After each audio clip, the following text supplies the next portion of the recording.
Bom, até aproveitando esses pontos que vocês citaram sobre governo e o fato de que lá atrás você começou a investir quando viu que, olha, a Previdência Social não vai ser uma coisa que lá na frente vai ser capaz de me sustentar com dignidade.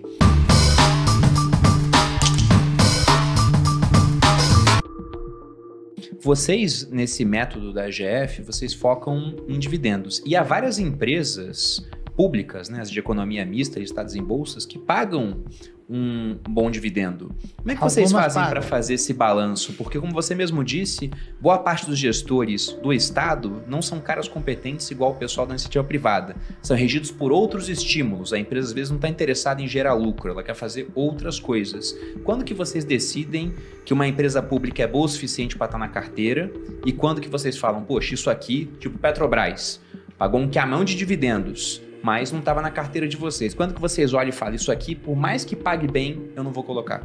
Quando ela tem compromissos, tá certo? Por exemplo, o que é um compromisso? O Banco do Brasil, por exemplo, ele tem um compromisso que é para cobrir a conta dos funcionários apresentados, né? Tá certo? Então, há uma dependência, há um compromisso, é isso? A Petrobras nunca teve esse compromisso. Passou a ter agora porque ajudou o governo a melhorar as contas, a estrutura fiscal. Mas isso não vai continuar, com certeza. É temporário, certo? Então, por exemplo, você pega a Eletrobras, né? A Eletrobras tem um mecanismo diferente. A Eletrobras, ela estatutariamente, ela tem um dispositivo que ela é obrigada a pagar dividendo, 10% sobre as ações preferenciais. Então ela paga dividendo mínimo, prioritário e obrigatório. Então ela tem um compromisso, tá entendendo? Então, por exemplo, o Banco Santander, qual é o compromisso dele? Vai dar dinheiro para a Espanha. Então, vai ter um compromisso.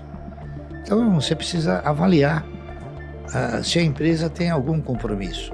Quando a empresa não tem compromissos dessa natureza, ela tem um compromisso com quem? Com o controlador ou com os controladores. Tá correto? E é isso aí. Então, basta você avaliar isso. Então, esse é um dos fundamentos muito importante quando você vai investir em uma ação. Você pega, por exemplo, a TRPL, a Transmissora Paulista de Energia Elétrica. Ela tem um compromisso de alimentar os seus controladores lá fora. Tá certo? Você pega, por exemplo, a Taesa. Ela tem o compromisso de transferir recursos, tanto para a TRPL como para a CEMIG. Então, você vai avaliando todos esses compromissos. Coisa que a maioria não faz, né? Entendeu? Então, esse é um dos fundamentos. Tá correto? Eu vou só fazer alguns complementos. Tem alguns outros fatores também bastante importantes. Primeiro, o setor. Dificilmente a gente investiria, por exemplo, nos Correios se fosse uma empresa de capital aberto, né? Então, acho que o setor faz muita diferença. Você investir numa empresa de logística para uma empresa de energia, né? São bichos completamente diferentes. Sim. Você tem que ver qual governo, né? Qual estado que é ali sócio dessa empresa. Então, por exemplo, uma CEMIG ou alguma estatal de controle do governo estadual, é um nível de risco, de repente, diferente de uma cuja União seja sócio, né? Então, por exemplo, hoje aventua-se a privatização da Copel, que é uma empresa cujo o governo do estado do Paraná é um grande acionista. Então, tudo muito depende do nível de governança corporativa e, em última instância, o preço. De nada vale ser uma excelente empresa se isso não vai ser um bom investimento. E isso depende da margem de segurança com que você investe. Então, a gente estava falando hoje, né, um pouco mais cedo sobre o Banco do Brasil. Estava olhando aqui no nosso aplicativo AGF+. O valor patrimonial da ação é R$ 51,50. Bom, isso depende, porque eu vi com o Felipe que tem duas formas de avaliar. Baseado no último resultado, vamos chutar R$51, R$52. Quer dizer, o papel está cotado a 34 hoje. Muito abaixo do seu valor patrimonial, né? Entre outras métricas que a gente analisa, dividend yield, PL, enfim. Então, é uma excelente empresa, falando operacionalmente, tem ali alguma robustez de governança em relação a outras empresas, né? Então, não sofre tanto quanto uma Petrobras, por exemplo. E o fator preço acaba sendo extremamente importante, né? Porque é o que vai determinar, claro, é o que vai determinar o seu retorno total ao acionista, que é a somatória de quanto você recebe e reinveste em dividendos, mais a consequência natural de ter um bom portfólio com boas empresas, que é a valorização dos seus ativos, né? Então, acho que o preço também é um fator fundamental aí. Então, Banco do Brasil, por exemplo, passaria no crivo de vocês, apesar de um risco maior em comparação ao último governo de uma interferência na empresa, mas Petrobras não. Sem dúvida. Não, no Banco do Brasil é muito difícil interferência, porque o estatuto do banco, ele blinda muitos procedimentos inadequados. Mas você não acha que isso pode mudar? Porque até a lei das estatais, eu ouvi alguns gestores falando, né? A Petrobras tem uma certa blindagem, a lei das estatais. O que aconteceu foi... Mas aí você tem a Previ, que cerceia isso. Eu vou te dar um exemplo prático. A CEMIG, enquanto administrada por bons gestores, era um papel excelente. Caiu na mão do PT, não pagava nem salário. Tá entendendo? Voltou para a mão de um bom gestor, voltou a ser um bom papel. Então, a empresa é boa, é a questão da gestão. Tá certo? Então, o que você antevê agora?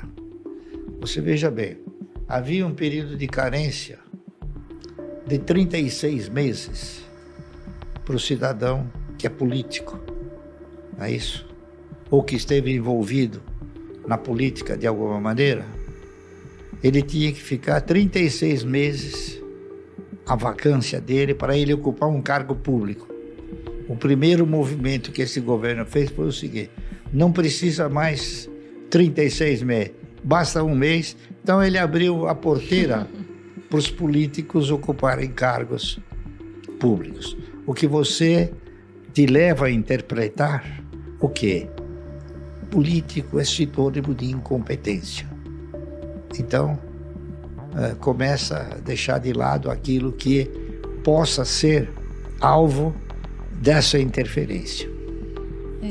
Então, por exemplo, na época do PT, eu e muita gente também passou a observar esta realidade. Quem era o controlador da Petrobras? Tesouro Nacional. Mas quem era o dono? Era o PT. Entendeu?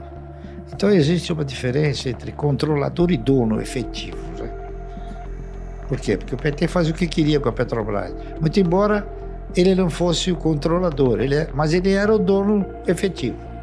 Então teme-se que isso venha a ocorrer novamente. Eu temo isso. Agora, aqueles que não temem, compre Petrobras. Vocês venderam algum papel que vocês tinham por conta da mudança do governo ou não? Ou estão de olho em alguma coisa assim? Você veja bem, enquanto PT, a Petrobras chegou a R$4. Enquanto Bolsonaro, ela ficou nos R$30. Por quê? Era uma gestão mais pró-mercado. Porque gestões competentes. A cotação segue o lucro. É uma equação simples, a cotação segue o lucro. É claro, né? Não há dúvida nenhuma. Então, esses elementos, por isso que eu gosto de falar não do passado, do futuro. Entendeu? Pensando porque até nesse você falar de passado é triste. Então eu prefiro falar de coisas mais alegres. Isso é um bom presságio, então, porque afinal quer dizer que o futuro vai ser mais alegre. Não, eu acho que sim, porque aí você vai fugir das estatais. Ah, sim. Você vai fazer boas escolhas. Você vai investir, você vai colocar o seu dinheiro na mão de gestores competentes. Sim. Que é o que eu estou fazendo.